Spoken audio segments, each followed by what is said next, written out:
back, everybody. Welcome back to Words with Wayman. I am your host, as always, Matt Wayman.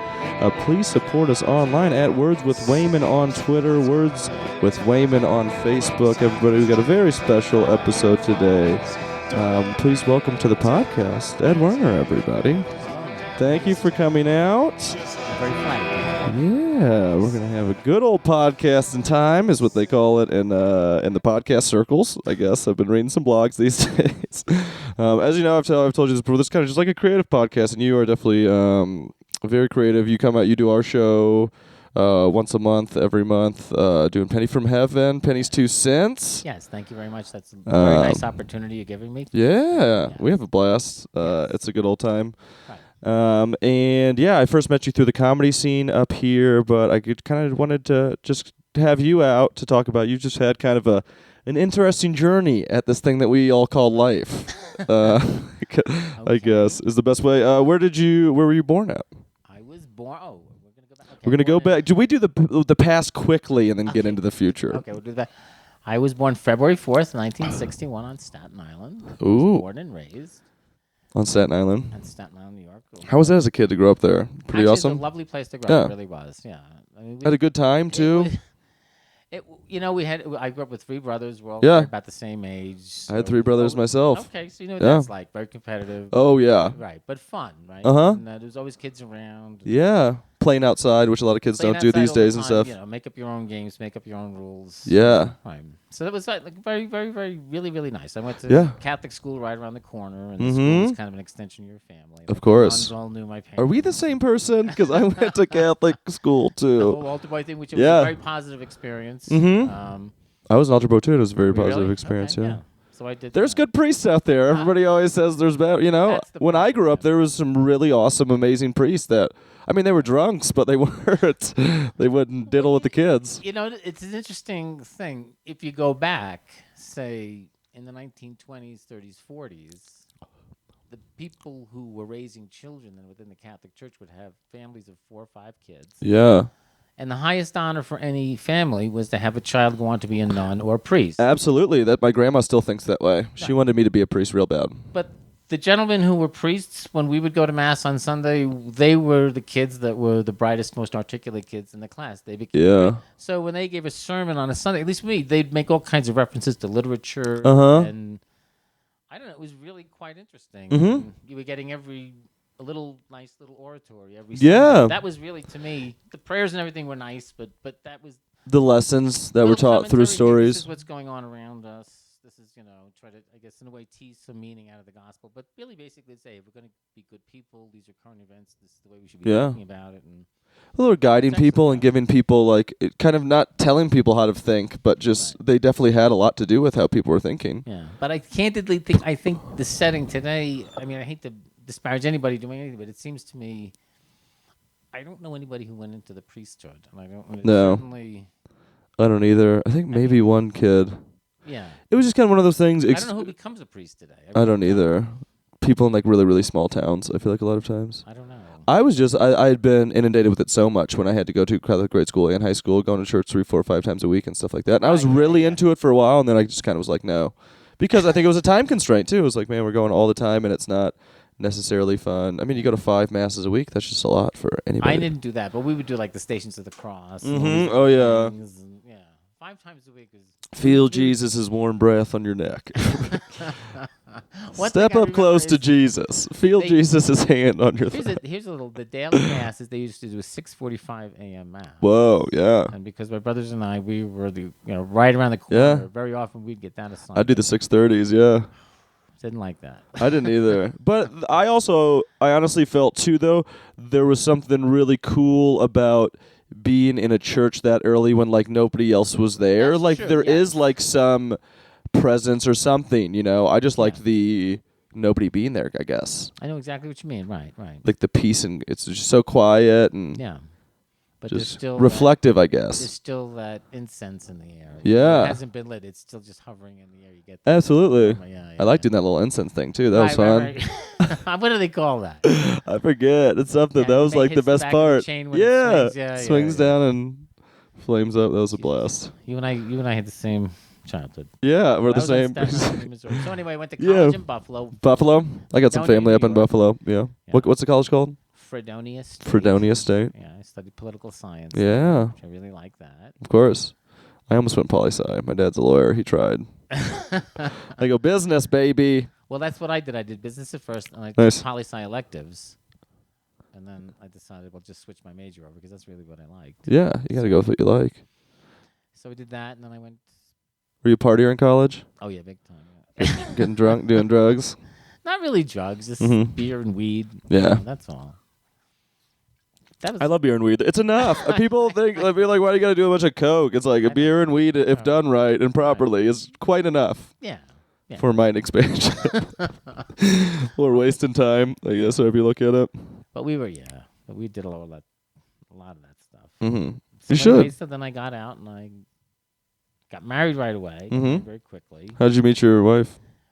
My wife and I met. We're really going through the whole biography. Yeah. Okay, my wife and I met when I used to work in Kmart as a stock boy. I got this job in high school, and I would come back. Back when Kmart was a real brand and not just a store with half the lights off. I don't know. It was always kind of Kmart. But, Yeah, definitely. It was a good. It was a good job to have in those days. Mm-hmm. It sounds silly maybe at the time, but in the late 70s, early 80s, those were not good times. So, like, if you were a kid in high school, if you had any kind of a part-time job at a real store, that was kind of... Yeah. The reason I had it was my older brother had worked there, and he left, and oh, cool. he kind of got me in there. Anyway, but when I'd come back over the summers, I would work there and doing the different jobs. And she was there one summer as the cashier, so we met. We didn't date that summer, but then we met later, a couple of years when we were both working in Manhattan. We were both living on Staten Island. We met on the Staten Island ferry. Jesus, is this a movie?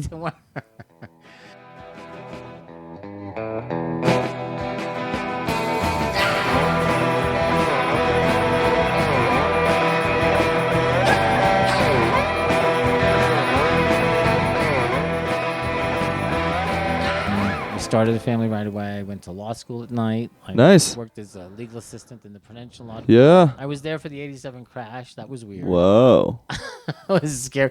The place was always ebullient. People were all around partying, and then all of a sudden, one day, it was that October day of '87. Boom, the bottom dropped out of the market. Yeah. Everybody was afraid. Everybody's cashing out. Yeah. But like all these markets every day that were always overflowing, all of a sudden they were like. Closing, Nothing. You know? Speculation and all that. It was scary. And people were just, freaking out, I'm sure.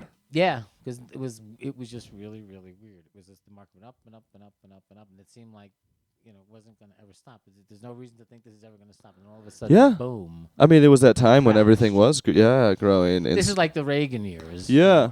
So that was October '87. There was that crash, and then. But in terms of the legal work, actually, in terms of what I was doing, the brokerage firms needed more of that than anybody. So there was actually, once we realized the whole place wasn't going to collapse, then job security was fine then through that. So we worked through that. Yeah.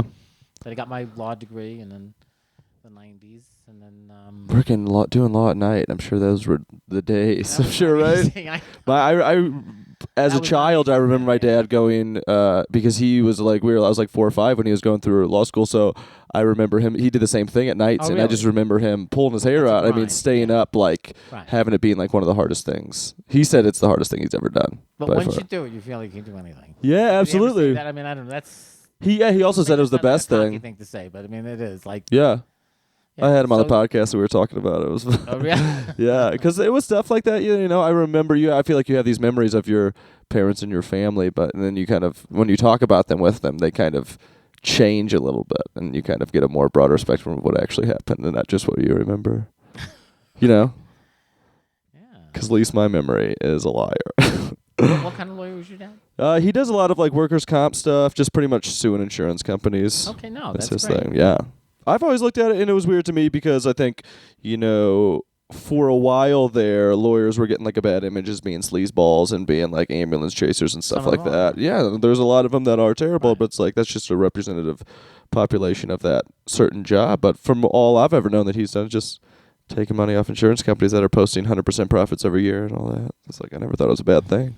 No, and really, he shouldn't have to sue them because that's the deal. The basic idea is workers' comp is you're never entitled to punitive damages, but in return for forfeiting that opportunity, the employer is supposed to be very, very open-minded to paying to compensate you, or at least Yeah. paying you while you need time off for the injury, and sometimes they fight it anyway. Which Yeah. they shouldn't.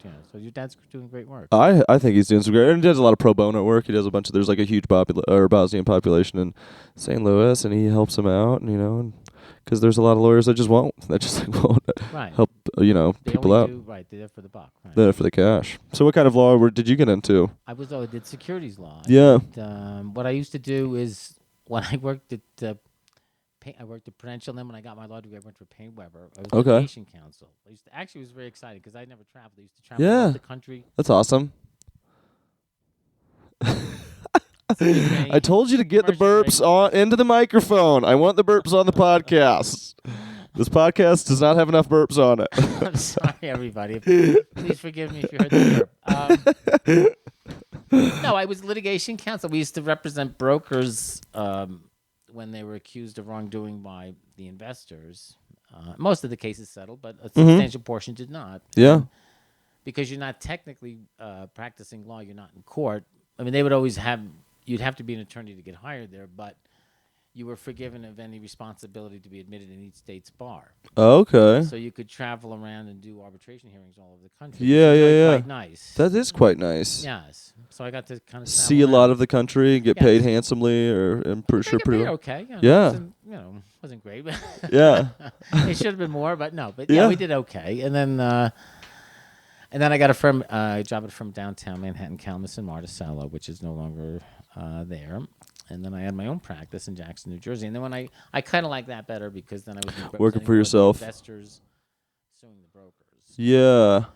So I used to do a for you just fraud and telling them that they were making more money and stuff like that. Well, the three basic allegations that people when they lose money, they say the broker churn the account is when they make investment advice based on generating commissions at the expense of the client's profits. There's unauthorized trading, which, as the name implies, is going and selling without the client's knowledge. Of course. But the most common one is unsuitably risky. Now, and this is a very subjective one. Somebody just says, person X invested $100,000 in the stock market and they lost $50,000 of it, and just looking at their condition, they should not have been put in investments that subjected them to that much risk. Yeah. Which happens. It's very frightening to brokers because it's really, once somebody makes that allegation, it's very serious because not only might they be personally liable for that if it's found that they did do that, but it goes on their permanent record and it may inhibit their abilities to get, to seek employment. So this is big stuff that you're dealing with. I mean, you're doing arbitration and stuff like that. Yeah, I was doing arbitration hearings all the time. Now, I was always like the youngest attorney there, so I did smaller cases. But I used to like doing the arbitration. I used to like the closing arguments. Yeah, because it's like a performance. Yeah. Yes, that's exactly. It's a performance. In fact, I've seen my dad in court before, and you are a performer. It's a performer. Right. And the jury, and I never did before a jury, but the arbitration panel. But this is something that was explained to me when I first started doing this, is that they kind of want to be entertained a little bit. Absolutely. So have your shit together.